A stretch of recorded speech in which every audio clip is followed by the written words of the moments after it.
गौतम बुद्ध की 3 कहानियां परेशानियों से डरे नहीं। गौतम बुद्ध कौशाम्बी नगर में रह रहे थे।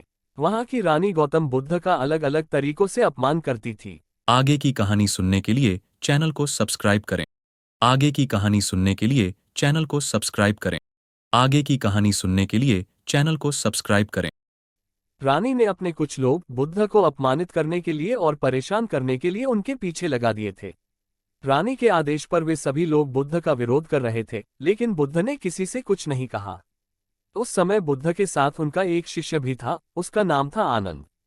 आनंद ने बुद्ध से कहा, मैं लगातार देख रहा हूं कि ये लोग जानबूझकर हमारा अपमान कर रहे हैं। जहां हमारा अपमान होता है, ऐसी जगह हमें नहीं रुकना चाहिए। बुद्ध ने आनंद से पूछा, हम कहाँ जाएंगे?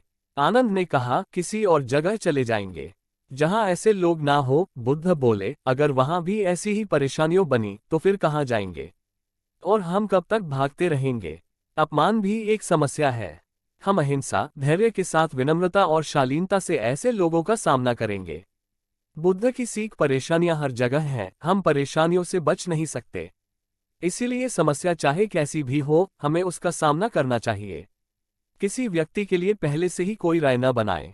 गौतम बुद्ध का एक खास शिष्य धम्माराम आश्रम में अपना काम करता और काम पूरा होने के बाद वह एकांत में चला जाता था। वह किसी से ज्यादा बातचीत भी नहीं करता था। जब धम्माराम एकांत में ज्यादा रहने लगा तो अन्य शिष्यों को लगा कि इसे घमंड हो गया है। शिष्यों ने बुद्ध से धम्माराम की शिकायतें करनी शुरू कर दी। एक दिन बुद्ध ने धम्माराम से सभी शिष्यों के सामने पूछा, तुम ऐसा क्यों करते हो? धम्माराम बोला, आपने कहा है कि कुछ दिनों में आप ये संसार छोड़ देंगे, तो मैंने ये विचार किया है कि जब आप चले जाएंगे तो हमारे पास सीखने के लिए क्या रहेगा। इसीलिए मैंने ये तय किया कि मैं एकांत और मौन को समझ लूं, ठीक से सीख लूं। ये 2 काम आपके जीते जी मैं करना चाहता हूं। बुद्ध ने अन्य शिष्यों से कहा, तुम सभी ने देखा कुछ और समझा कुछ। तुम्हारी आदत है कि तुम दूसरों की बुराई करते हो, इसीलिए तुम सभी ने धम्माराम की अच्छी बात को भी गलत रूप में लिया।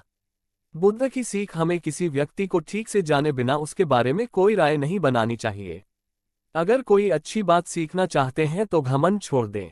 एक दिन बुद्ध के शिष्य आनंद ने पूछा, आप प्रवचन देते समय ऊंचे स्थान पर बैठते हैं और सुनने वाले नीचे बैठते हैं, ऐसा क्यों?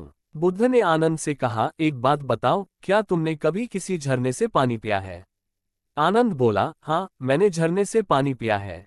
बुद्ध ने पूछा, तुमने पानी कैसे पिया? आनंद ने कहा, झरना ऊपर से बह रहा था, मैं झरने के नीचे खड़ा हो गया और पानी पी लिया। बुद्ध बोले, अगर झरने से पानी पीना है तो नीचे ही खड़े होना पड़ेगा। जो सत्संग, कथा या प्रवचन होता है, उसमें कहने वाला ऊपर बैठता है। उस कथा का संदेश ग्रहण करना है तो सुनने वाले को नीचे ही बैठना होगा। नीचे बैठने से हमारे स्वभाव में विनम्रता आती है, हमें अच्छी बातों को जीवन में उतारने की प्रेरणा मिलती है।